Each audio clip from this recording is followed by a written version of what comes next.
First of all, I have to say, I think one of the most poetic, beautiful, quintessential Christmas depictions of anything is A Muppet Christmas Carol. But I feel like even in that movie, I relate to so many different characters at different times. Because what I want to be is Scrooge when he sees all the three ghosts and wakes up, and is generous and overflowing with joy. And I'm not always going to be that. It's been helpful for me to be aware of the different characters that I show up as. The movie Elf, everyone's familiar with the movie Elf. I am definitely not the main character. I would be the father. I can't remember the dad's name. That actor stands out to me like he was just angry and focused on work and other things and not Christmas, not paying attention to his family. And I can relate to that sometimes. If I'm not paying attention, I can be Scrooge. So in White Christmas, Rosemary Clooney is the person that came to my mind in that she made up these wild stories about what people were thinking and why they were doing what they do and ran away with them and left the building completely and missed out on all of the goodness of what Bing Crosby's heart and everything. And honestly, I think I do that with my husband,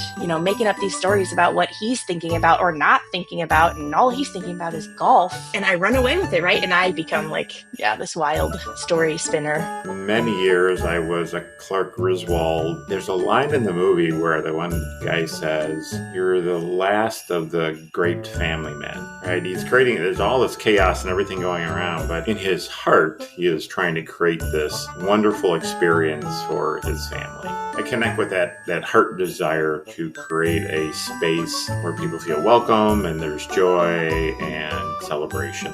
Being aware that if it doesn't go right, that I can get frustrated. Before, this work, I wouldn't have been aware of that. Man, I could be a Grinch, and I could be Clark Griswold as they're walking out of that boardroom after they didn't get the raise.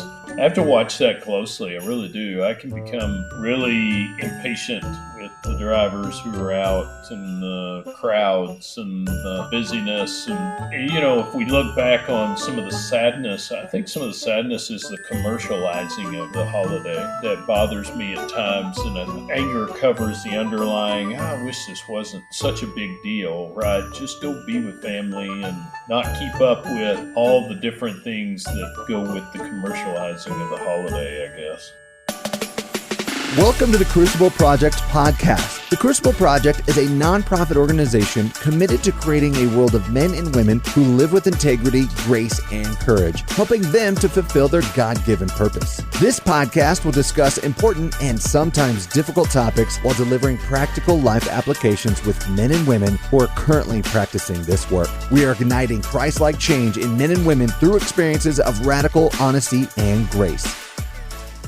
All right, welcome to the Crucible Project podcast. I'm your host, Robb Paolasso. Today's guests are part of the leadership team here at the Crucible Project, and we're doing a fun Christmas Let's Meet the People Behind the Scenes introduction to the Crucible Project. So let's start with the ladies. Joy, how long have you been part of the Crucible Project, and what do you do? Yeah. Hey, so I'm Joy Dunning. I am both the communications manager and then also women's ministry assistant for Crucible. I went on my initial weekend in 2017 with a different organization and then started with Crucible in 2019 and then had the opportunity in 2022 to go on staff and have been connected since, doing lots of weekends and lots of behind the scenes communication stuff. And I'm Lisa Majeski. I'm from Buffalo Grove, Illinois, a northwest suburb of Chicago. And I went on my initial weekend in 2015. And I was a part of the initial group of women who put on the first Crucible Women's Weekend and have been a part of Crucible for Women ever since. My role is women's ministry leader. I've been in that role since 2020, and I help plan retreats, do all trainings and leadership development to help our volunteers and our other leaders get the resources they need to be able to put on our events. Hey, everybody. Brian Heiser. I'm from Bartlett, Illinois, a western suburb of Chicago. I did my initial weekend in 2005, so I just celebrated my 19-year anniversary being with Crucible.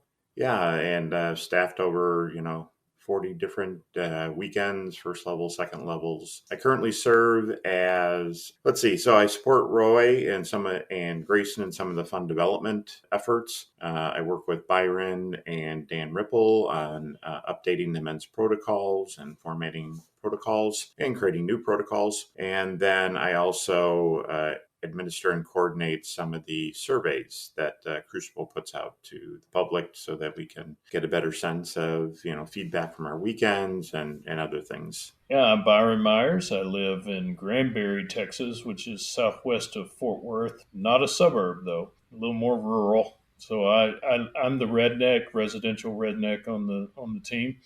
I am the men's ministry leader. So I am Lisa's counterpart in all the things she did. I oversee everything that's in men's ministry. I did my initial weekend in 2009, so 15 years ago in October. And for those who are not watching on video, we are all decorative in our Christmas outfits. And Byron is, wearing ornaments on his glasses. Yeah, let's just put it like that. We're going to call them ornaments. Normally, this isn't a secret. In the Crucible Project, when we meet with others, first thing we like to do is check in with each other. And I'd like to, if you guys are open, to go through the sachet of emotions. I don't think that's a secret thing here. And I want to know, what is one of your saddest memories from Christmas past? Saddest memories from Christmas. So, in my family, Christmas has always been this big, we do a huge lead up to it. Halloween comes down, Christmas goes up. We have a tree in every room of the house. Sometimes it's as small as a nightlight, but Christmas is big in my family. And I think the saddest Christmas for me was the first year that my grandpa wasn't with us anymore. My grandparents were kind of the staple of the family. Every year was at their house, and it was a huge get together. And he passed really quickly in June of 2007. And so that first Christmas being together, it's there was just something about seeing the chair that he always sat in, and the traditions that continued, but he wasn't there anymore. That was really bittersweet, really hard. Yeah, I was thinking the saddest one in recent memory is actually 2020 Christmas. It was the combination effect of families having COVID and not able to be together in person, but also my paternal grandma passed away from COVID on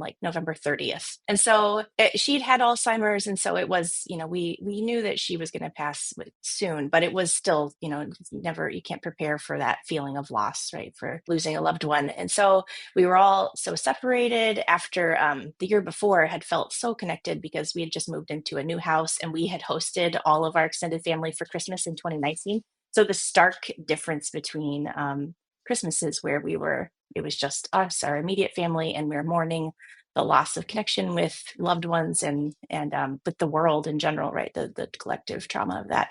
It was really sad. And, we're talking about Crucible and the effect that it's had on us, but I am really grateful for the tools that I've learned from being involved in this work, because I felt like I had at least a framework to process it and to speak about what I was feeling and to lead my kids through the process as well of helping them identify what was upsetting to them and care for them and comfort them around what they were going through at the same time. Did you connect with your kids with the loss of a grandparent over Christmas for both of you guys? That had to be rough. And then explaining that to the kids, they're no longer here, that tradition is gone. What was that like after Crucible, explaining it to them? Yeah, I was kind of stepping into first caring for myself, making sure that I had people around me that I could talk to. So, taking care of my own heart. Oh, sorry, that's my dog who is wanting to get on the conversation.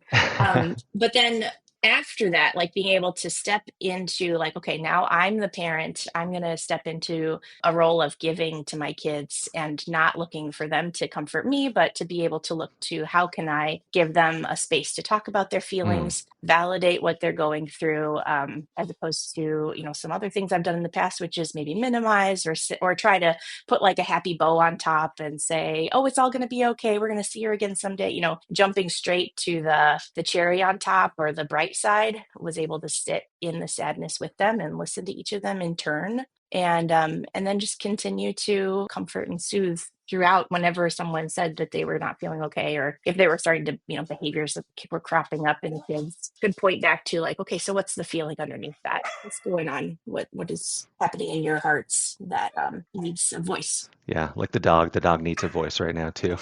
She's using her voice. I'm actually going to go tend to my dog. Do it. Practice what I preach. Same for you, Joy. Same thing for you with your kids. Did you say anything? So this was actually pre-kids for me that my grandpa passed. Cool. So not applicable. Okay. But Brian, how about you? Yeah, so I've always been a big fan of the holiday, but one of the things that's odd for me is that I was born on Christmas Eve. On my birthday and Christmas, the focus was always on Christmas.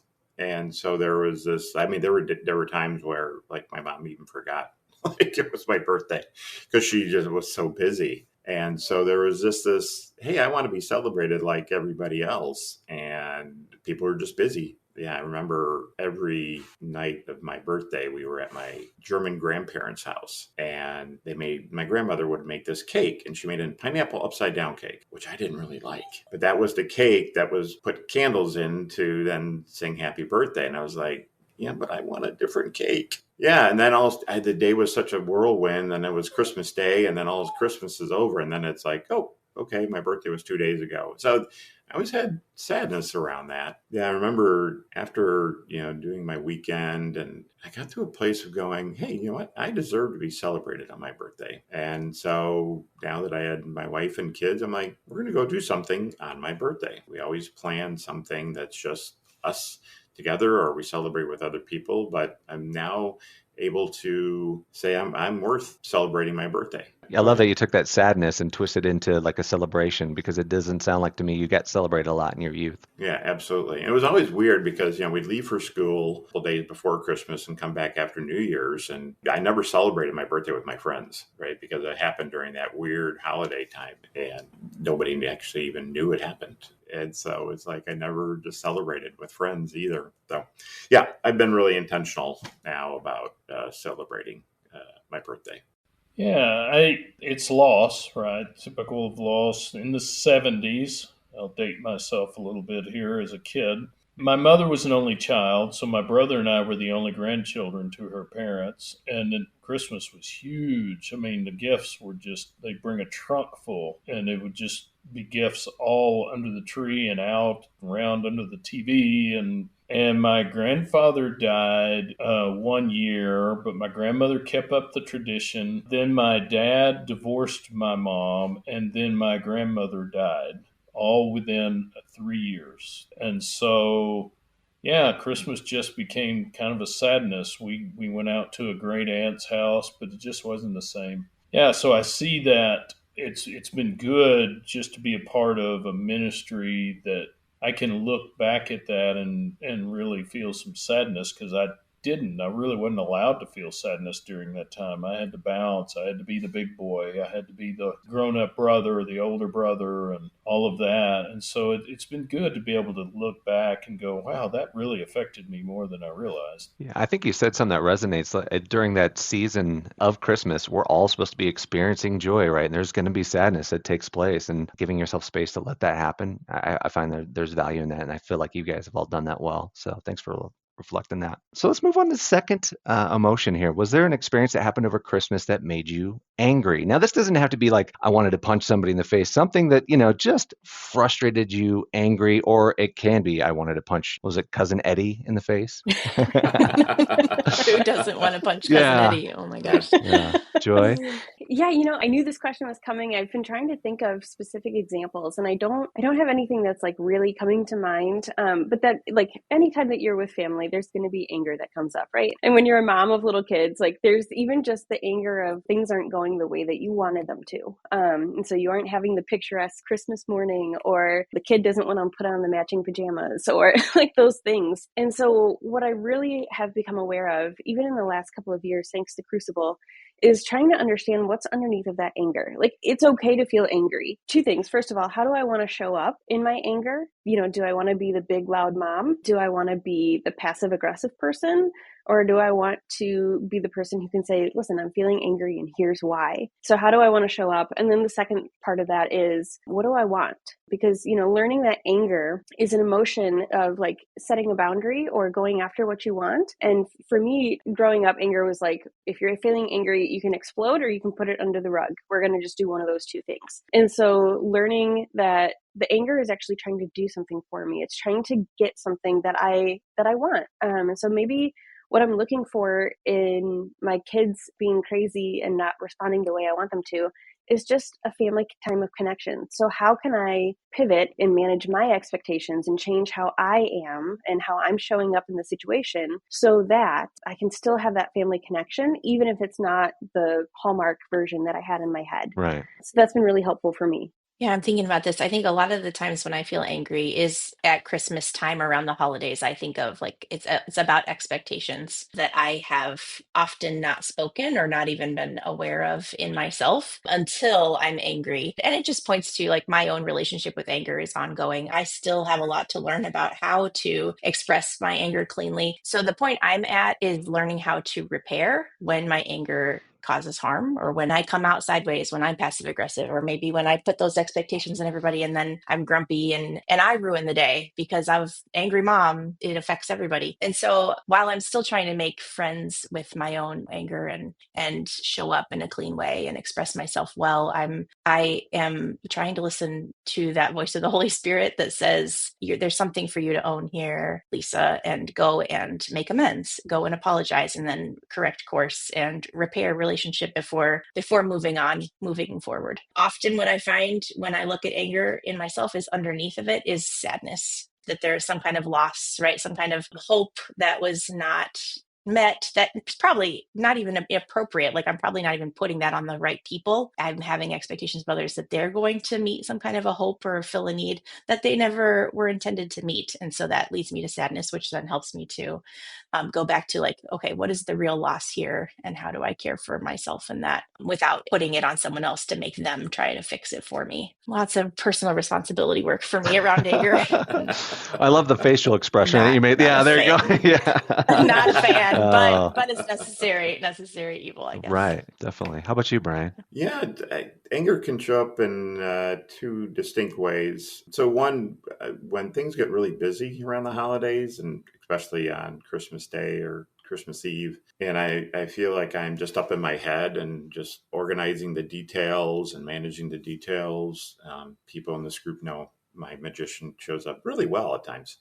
And then I get angry because I'm missing the joy, because I'm not in my heart. I'm up in my head. And then all of a sudden it's past. I'm like, oh, I missed it again. So I can get angry there. And I often use anger to try to push through tasks. And sometimes I can do that in a healthy way by bringing up that energy that I need. But oftentimes I can go to more of a taskmaster with myself and with others to try to get things done. Yeah, and I don't like it when it shows up that way. And I judge others don't either. The other thing that came up for me, and this was early on when the kids were young, my daughter and son, we would buy these very elaborate, whether it was a Barbie something or a racetrack for my son, and I'd be up Christmas Eve night till 1 a.m. putting together this 1,000-piece thing with stickers and everything. And I'm like, I just want to go to bed, and things aren't locking and things aren't going together the way they're supposed to. And besides just wanting to get to sleep, my anger comes up just like the frustration of not being able to get this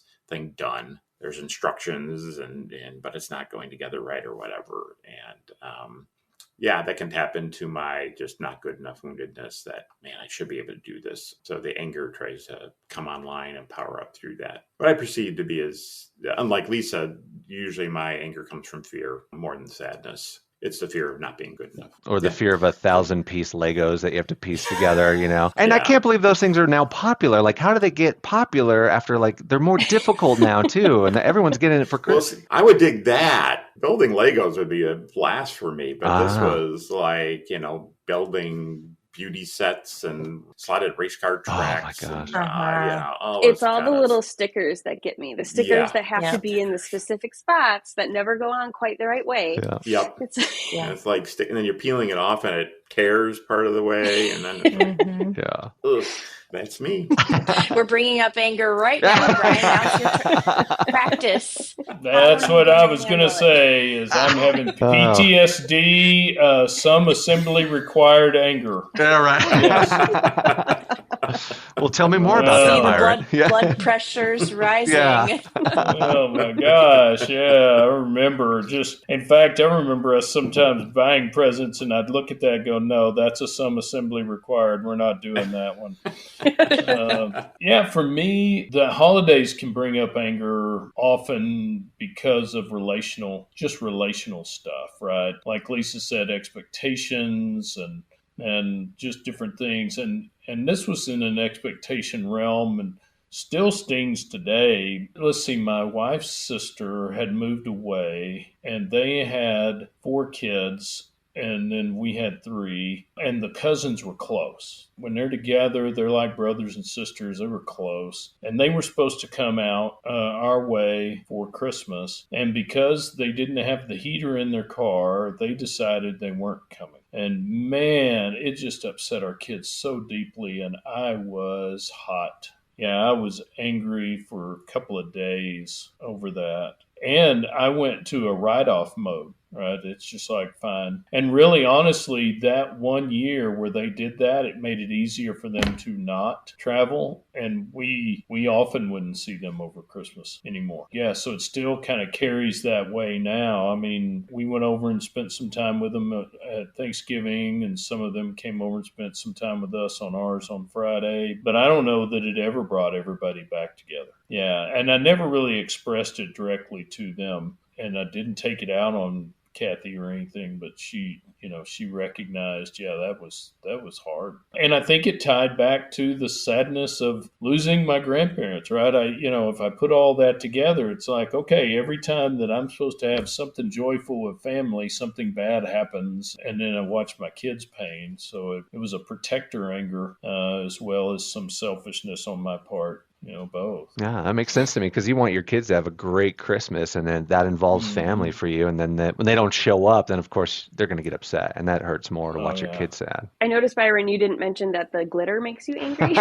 Before we hit record, we were talking about glitter and how it gets everywhere. I don't know how much there is at this point, so that anger will happen later. It'll show up post-production. There's probably some glitter stuck in your beard, right? I'm pretty sure. From your ornamentation here. Yeah. Yes. Sacrifice for the cause. Oh, I love it. Thank you for doing that. I do want to go into scared, but I want to preface this because this comes from my heart. I was a part of that family that we'd have to go to my aunt's house every year. And I hated it every year. My mom was the middle child of, I think, 7 kids. And at my aunt's house, it wasn't kid-centric at all. Maybe they tried, but they were alcoholics. So it was a very scary situation for me to go into. Like, I dreaded it. There was a lot of times I remember crying going into the car. I didn't want to go because I was afraid. And our aunt would always make us do these random weird things to kind of, let's occupy the kids so we can go over here and do our thing so the adults can be adults. It just didn't feel like Christmas to me. And then when I became old enough to decide whether I wanted to go or not want to go, that's when I'm like, I'm not going to go anymore. And then when I met my wife, she's like, just why don't we go down there for one more time? I'd love to meet your side of the family and do all that. And I go, and she was there 15 minutes, goes, we don't ever have to do this again. So that's where this is where my scared comes from, because I wanted to ask a question. And if there isn't one for you, then you can tell me this, but was there a family tradition or anything that happened during Christmas that made you scared? Yeah, similarly. And, I hesitate to say this because it's also a really sweet memory, but I just think about the times that we would go with, especially one side of the family, from my parents, that those cousins and I, we just weren't as close. And so I had one sister, so she and I were really close, but we kind of felt like these ducks out of water. And, we would get together. Usually it was a couple weeks before Christmas, and there would be just a lot of people. My dad had 4 other brothers and sisters, and so a lot of siblings, a lot of kids. And because we weren't together with them regularly throughout the year, then when we got together for Christmas, it was like this weird, I know you're my cousin, and I know that we're supposed to be hanging out, but I hardly know you. That was always this really awkward, I didn't know where I fit. I didn't know where I fit into the equation. And so that always brought up some unease for me, some scare of, are they going to reject me? Are they going to think I'm weird? Are they going to gang up and prank me and I'm going to be left out by myself? And so that's the first thing that comes to mind. Wow. Yeah, that'd be scary. Yeah, I can relate. I'm thinking as a kid, as I'm looking back on it, it's not a rational fear, but I had fear that we will never get to the part of the day on Christmas Day when everyone is here and we're opening presents and we're enjoying time together. And so looking back, that fear never came true, but there was something for me as a kid about having to wait for people or wait for things to happen, wait for the good things to happen. I grew up on a farm and we were dairy farmers. And so there was a lot of work that had to get done before we could get to the fun on a holiday, whether it was a birthday or Christmas or anything like that. And so I just remember spending a lot of time like sitting and waiting and wishing that the fun had started. And for some reason, yeah, I had this fear that like, it's just not going to happen. We're never going to get there. So like, that's what comes up for me now. And I think I don't know, it'd be interesting to look at like, how does that show up today? Because I'm sure it still shows up some way, right? Like this fear of excitement, fear of having hope, fear of, I don't know, something like that. But as an adult, my fear is more around shame, like fear of feeling shame, like walking into church and fear of feeling like, is there anyone that's happy to see me? Or is there, what am I going to say when I walk up to this person? Am I going to say something dumb? So it's more like this performance anxiety, social anxiety type stuff that it was huge for me to recognize that like, oh, I'm afraid of feeling like I'm not enough. I'm afraid that I'm going to somehow experience rejection, or even fear of, experience of perceived rejection or fear of rejection is painful for me. So getting that awareness has helped, but it still is something I'm still working through when I walk into a social setting or, a family setting. I can't think of any fear situations growing up. I'm where I have more now than I did when I was a kid. In two areas. One is, part of my family is still really heavy Catholic, and I go to a non-denominational, and around this, who is Christ? Why did he come? And what's it's all about? And yeah, there are times I want to engage in those conversations, and then out of fear, I just avoid them because I don't know where they're going to go. The other fear right now for me is, my mom's 86, going on 87. My brother's mother-in-law, she's 91, and there's just this fear, is this going to be the last Christmas, with them? I just lost an aunt a couple days ago, and so at my age and having family, that's older, it's really on my radar as far as going to be losing people. Those are the fears I walk into with now. It sounds like you find more fear in your adult life than you did in your childhood, huh? Yeah. Yeah, I gotta say, Christmas Eve was at one grandparent's house opening gifts. Christmas morning, we opened gifts at my house, and then people came to our house Christmas, afternoon, and then there was more gifts. It was, pretty happy from that standpoint of a kid just getting barraged with gifts. I dug that. How about you, Byron? Yeah, I believe from middle school age on, anything that was going to require some vulnerability. Like every now and then my dad would come up with some weird thing that we needed to reveal about, or a family member would want us to do it's not even a game. It's more of a sharing time than it's like, that's not going to work for me. And it's really tied to that age. I was being made fun of when I got it right, made fun of when I got it wrong at school. And so I really, my family was the escape. I didn't need any more vulnerability in that realm. But yet, you're really going to ask me to do that? That kind of thing. So I would get knots sometimes in my stomach around that sort of stuff. Yeah, that doesn't sound fun. No. Yeah, thank you guys. We went through the sad, the angry, and the scared side of Christmas, right? So I just want to appreciate everyone who's listening. Halfway through, we went through the sad side of it all. So if you need more details about the Crucible Project, just go to thecrucibleproject.org. It's all downhill from here, though, because we're going to go into what makes you happy about this upcoming Christmas for you. What makes you happy? My sister and her family are coming up from Texas, and so we're all going to be together for Christmas. Honestly, it's even the simple things like my eggnog in a cup makes me really, really happy. I have 3 kids, 11, 8, and 2. Almost 3. She'll be 3 in March. And she is just, my youngest especially, is just in this like goofy life of the party phase. And so seeing the way that she engages with the world around her, it makes us really happy as a family to be able to enjoy her. She was an unexpected blessing, and an adopted child. And so it's like, I look at her and it feels like such a gift that we've been given with her that we didn't know was coming until all of a sudden here she was. So thinking about Christmas Day, Christmas morning, the gifts, like she gets so excited when she sees presents to unwrap. So I'm happy and looking forward to that. Well, I am also in the phase of, having young kids at home, and I am looking forward to like what's already started, which is with Thanksgiving. Got to spend a lot of time with my side of the family and make some great memories there. And we're headed into a season of not just Christmas, but birthdays. My oldest daughter was born on Christmas Eve, Brian, and I know that she already has disappointments around that. And I also am trying to be intentional to create good memories for her. So my oldest is turning 16 on Christmas Eve, looking for ways to celebrate her. I don't want to put any spoilers out there. But my husband's birthday is on December 23rd. My youngest, who just turned 7, his birthday was on the 1st. So we're already in the thick of it's constant celebrations here, constant trying to, make things special, help people feel celebrated in my family. So I love that. I'm in my element when I can be giving gifts and making people smile. So I feel good about it. I enjoy that. It's joyful for me. Any pineapple upside down cakes? No. Okay, just checking. Try to ask what she wants first. Don't do that. That's always a key idea, right? Let's find out what they want. Yeah. Let's find out what they want. Yeah. Yeah, for me, I have adult kids. I'm looking forward to them being with them over the holidays. They're both here over Thanksgiving. The house is decorated. We've been driving around just singing Christmas songs. I feel really happy. Our 23-year-old daughter is living with us now. She just graduated college and she started her first job, and she's very much of a traditionalist. We are almost every night she wants to watch a Christmas movie. I'm like, great. But even on Christmas Eve night, she still wants me to do the Santa boot prints of flour. You're 23-year-olds. Oh, she goes, I want my boot prints. Okay.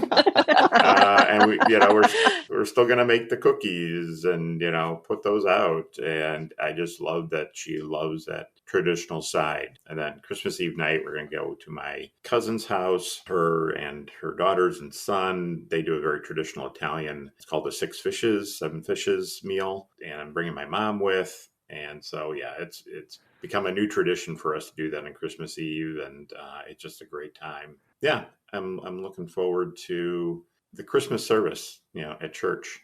One of my best memories, it was a couple of years after I went on my initial weekend, and I was, prior to my work, my marriage was about to fall apart. And so I'm sitting in Christmas Eve Mass with my kids. And because of this work, I was able to celebrate with my wife and my young kids in church because this work had such a big influence on saving my marriage. So every Christmas Eve, I'm just aware of how blessed I feel by this work, that I get to be with my family that I could have lost very easily, and rightfully so because of my actions. Oh, thanks for sharing that, Brian. That's awesome. And for those who don't have video, I feel like there's some tears in those eyes, and they are welcome, yes, my man. I appreciate misty. you. Yeah, a little misty, cutting some onions, I guess, or something like that. Yeah.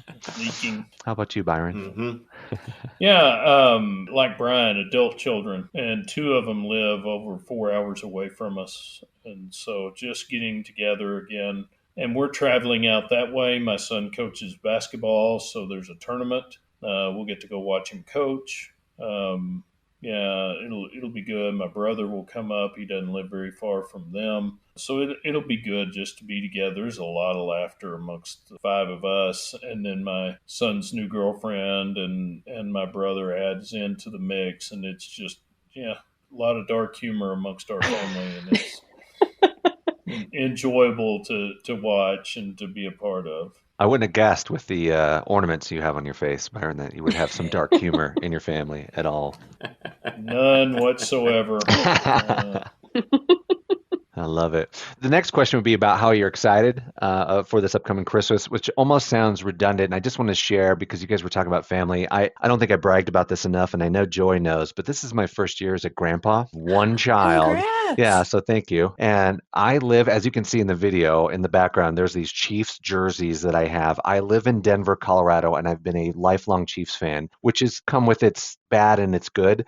My son's wife is a huge Broncos fan. So I don't know if they know this, but there is going to be a bunch of apparel that my grandson's going to receive this Christmas, and I'm excited to gift him that. So is there something that's giving you excitement for this upcoming Christmas? Yeah. So, my 11-year-old this is the first year that she has started adding things to an Amazon list.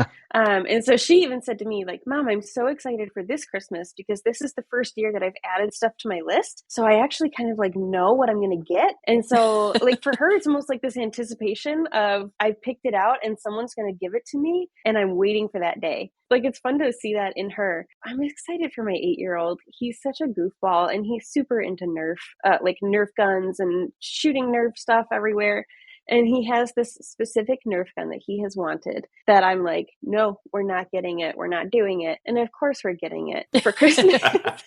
Is it a Red Ryder Nerf gun? Is that what it is? It's like his Red Ryder BB. Yeah. But just, I'm excited to see like the little things of, I didn't think I was ever going to get it. And now here it is. And, I have to share that excitement is an emotion it's been a struggle for me, which kind of sounds silly to say. Like when your name is Joy, people assume that you're like happy, excited, like you come with a mood and an excitement, similar, like Lisa was saying before, that waiting for something good almost brings this sense of dread of like, what if it doesn't come? And so excitement for me, like there was a period of my life when I was younger where I felt like anything that I got excited about was doomed to then fall apart. So just don't get too excited. Like keep a lid on it. Don't get too excited or else it's going to not happen. And so I really stuffed it down deep. And something I feel like even just in this last year is broken in me in letting some of that excitement back out. We talk about soul work and, a lot of times I think a common misconception is that it's all really hard. It's hard work. It's deep work. It's difficult and sad. And like, sure, it can be some of those things because we're looking at the wounds that cause us to respond a certain way. But the other side of soul work is that I feel like I've learned how to embrace who I actually am and who God has made me to be more and step into like showing up who I want to be and with the version of myself that my kids appreciate, my husband appreciate, like not about being appreciated, but like showing up as the version of me that someone goes like, wow, that's the real you. And I feel like when you show up as the real you, it's contagious. And so that's been a gift that Crucible has given me that before this work, I couldn't walk into a Christmas season and really be able to say, I'm really excited. I felt like I had to keep it down. Yeah. If there's one thing that I've gotten from my Crucible experience, and there's a bajillion, it's just being able to have that excitement back. I missed it. It's been a long time.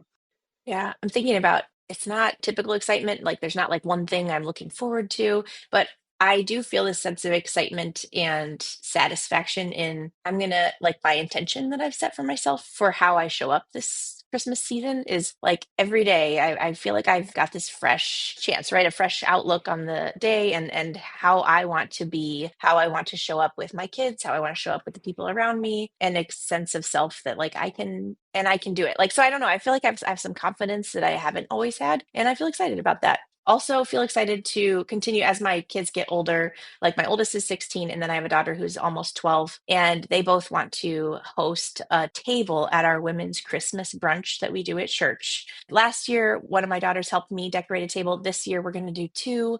So I do feel excitement about they want to invite their friends and their friends' moms to come and join with us. I feel excitement about that. I also don't know how it's going to go. So I feel like, it could end up being like not many people are able to come, but I feel excited to spend time planning it with my daughters and just walking alongside them as they do it. Also, my oldest daughter has her first serious boyfriend, and so I'm excited to see how he fits into the whole equation this Christmas. Want to give him a gift and invite him to come along for some family stuff, and so that'll be a new thing. So I don't know. I feel excited about the idea and also realistic that like all this stuff may not go perfectly, and that's okay. I'm excited for you.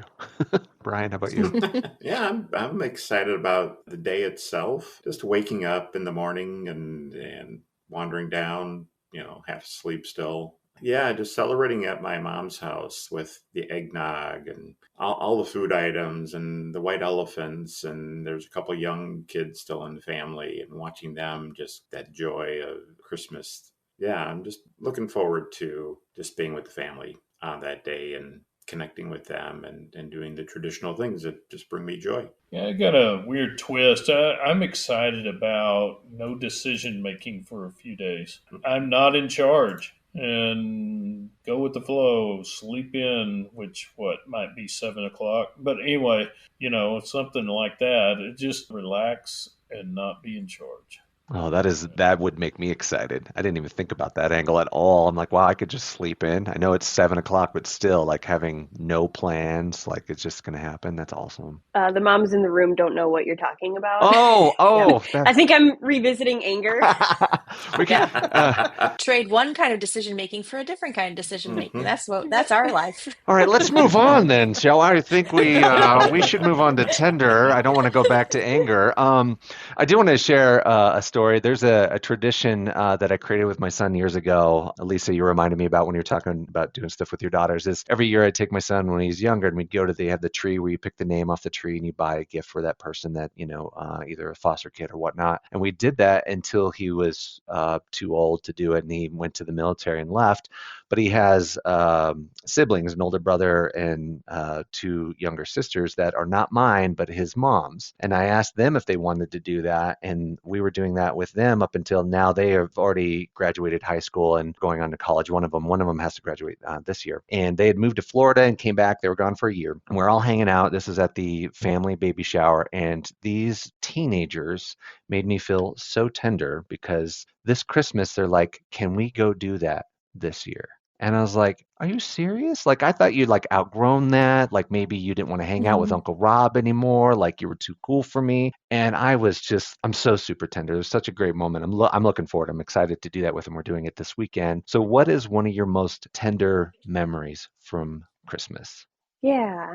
I'm having a hard time even just pinpointing one because I feel like there's so many things that come with that. Tender is, for me, it's like that feeling of connection. Connecting with others makes me feel really tender. And so being with my family, being with my sister and her family, even just something as simple as like putting up the Christmas tree, every ornament has a story and it has a meaning. And some of them are like, oh yeah, this is a white elephant gift. And it's so goofy. My sister lived in Memphis for a while. So we have this awesome Elvis ornament that like every year it's like, where's the Elvis ornament? The kids look forward to finding it. But like, just having that time together, and there's moments that I catch myself just looking around going, wow, like my life could have turned out so different. And I'm so glad it didn't. It's like, I look at each kid and it's like, what if they weren't here? Or what if this, what if it wasn't this? And when I think about the what if and what it is, it just brings me to such a place of tenderness. We had it this past weekend. It's a tradition of ours that every Sunday during Advent, we have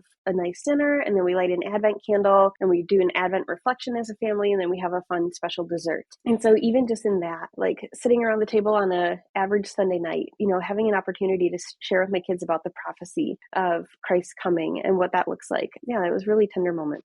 Yeah, there's so many tender moments. I can't pinpoint one. What comes to mind first is sitting in hospital bed on Christmas Eve morning with my newborn daughter, and it was snowing. It was like the first snow of Christmas or of the season in 2008 when she was a newborn baby. And then fast forward to last Christmas Eve, I was sitting in the 11 o'clock, like the midnight service at our church that we do, and my 7-year-old son fell asleep in my arms. Well, he was 6 then, so it was like this, like both sides of the parenting experience. So much tenderness around parenting, I guess. Another thing is I feel tender when I think about the relationships I have with my siblings as an adult versus as a kid. I feel like that's hard fought. Like having a good relationship with my extended family, I didn't realize when I was younger how much work it takes to stay connected to those people that I grew up with. I think I just thought it would just naturally happen. And maybe it does for some people, but as our lives are changing and growing apart, as far as like our lives are going different directions, we're living far apart. When I get those moments of connection with like my brother who just has a toddler right now, or my sister who has had a lot of job stuff going on, like when I get the moments to connect with them, it feels really special to me and like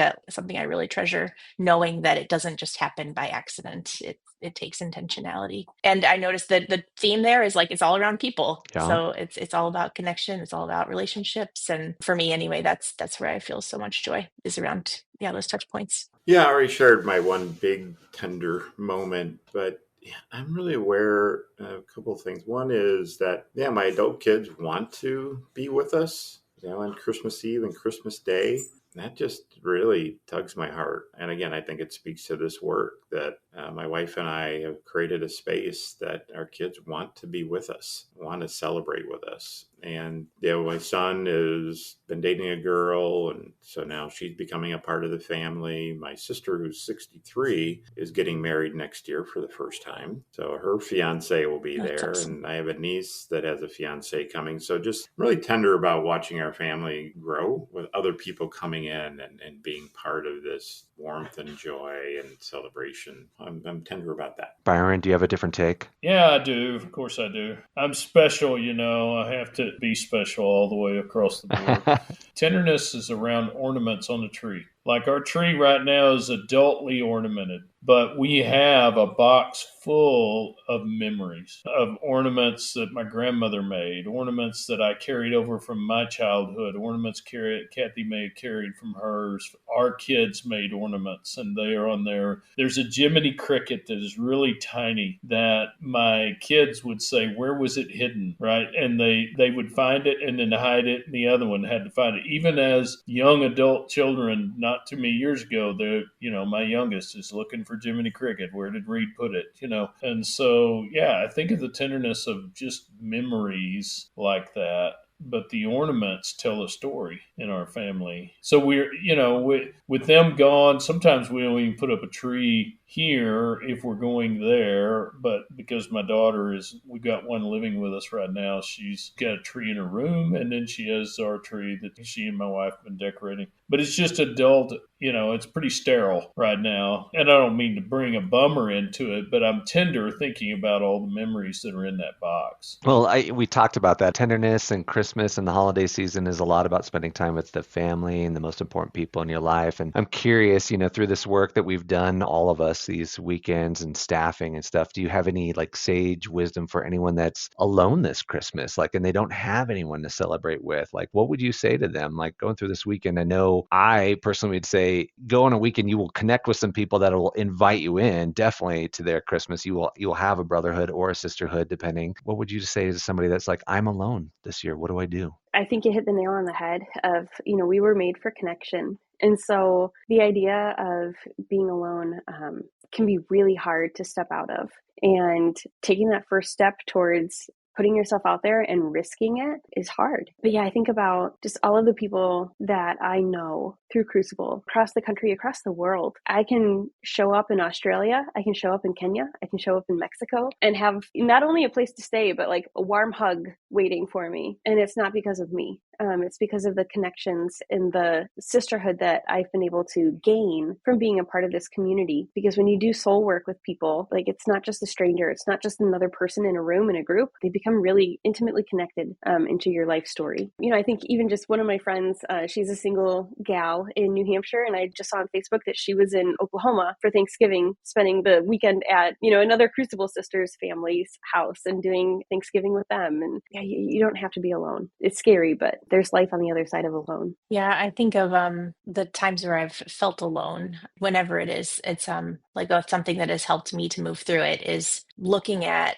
what is the thing that I'm grieving underneath that is keeping me from being able to go and make connections. Sometimes it's if I'm hanging on to a desire for it to be a certain way, connection on my terms, it has to be with a certain person, or it has to be at a certain place or in a certain time. If I'm able to grieve, okay, that I don't have that, or that maybe is something of the past, or that relationship is broken, or whatever, whatever it may be spiritually, I go to God with it. I pray about it. I talk to others about it. And then once I'm able to move through that, then it helps me to find a place of being open to something new and different, which could be from church family. I could find connection there. I found connection through, Joy said, through my Crucible sisters. And another thing is noticing when I am alone, again, my work is so much personal responsibility. It's okay, so how am I creator of this situation that I'm in? And if it's loss of family members who've passed away, I'm not talking about that. I'm talking about if there's broken relationships, right, where I don't have connection anymore with certain group of people or a certain person, and looking at okay, so how did I end up in this place, and what do I want to do next about it? That's some advice. Yeah, similar to Joy, before this work, I had one male friend, and now, there's hundreds of men across the country that I can tap into. And, so speaking to somebody who maybe hasn't done this kind of work, I would highly encourage, seeking out some type of community soul work. I'm thinking about that person on that day, something like just going to serve somewhere, whereas the soup kitchen or there's retirement homes with people just sitting around, probably looking for community, seeking out opportunities just to be with others. Maybe you don't know them, but you could create a new relationship, a new community in that. I also think it's one of the great things about Christmas is usually everybody's on vacation. It's a great time if you're alone just to push the pause button on life and just be prayerful and reflective on the last year of my life, and then what do I want in the next year, or to just spend that time connecting with Christ, or celebrating His coming to the earth, and what does that mean for you, and how can you connect with Him deeper on that day, in that moment. Yeah, I agree. You want to find a deep connection to a Crucible retreat, and find a group, because that got so many faces that, as Wilder and Warner, I think, or if it was Wilder and Hendricks in the other half church, that you see joy, you have joy on your face when you see them, and we have so many of those. But for the one who hasn't been able to go, if it was advice giving time, it'd be two things. If somebody invites you, go. If somebody invites you to the meal, go. Just swallow the pride or the fear and go. Or find a church that's having a service and go, and just reach out and shake some hands, talk to people. In this post-COVID world, we have to be the initiator of making contact with people, because everybody got used to sucking in. That would be advice giving in terms of anybody who would be feeling alone during this time of year. Thank you for that, guys. I want to be conscious of everyone's time because I believe we're over time now, and I don't know what you have, but I want to appreciate all you guys for going through the sachet of emotions with me right now. That was a lot of fun, very tender. Hopefully we won't check in angry later, Joy, and we'll have some pineapple upside down cake later, Brian. Just happy birthday too, when it comes up. I appreciate you guys sharing all your stuff with me and doing this fun stuff. I did want to share because I wouldn't have been able to take my ex-wife's kids Christmas shopping if I didn't do this work. So it's really, I'm not kidding. And we have a great, awesome connection, and I've got a grandbaby now to go enjoy that with. So thanks again, guys, for joining me on the 6 Sachets of Christmas. Thanks, Rob. Bless you. Thanks, Rob. No problem. All right. For more information about our weekends, please go to thecrucibleproject.org. Or if you're ready to get started on your transformational journey right now, you can connect with one of our Crucible certified coaches for a free 30-minute session at thecrucibleproject.org/coaching. That's thecrucibleproject.org/coaching. If you like what you heard, connect with us on Facebook, Instagram, and Twitter. Rate and review wherever you are listening, and don't forget to subscribe on your preferred podcast platform. And from our Crucible family to yours, Merry Christmas! Yeah. I think someday I want to be Cousin Eddie. Stand out there with the RV, crappers full. Amen.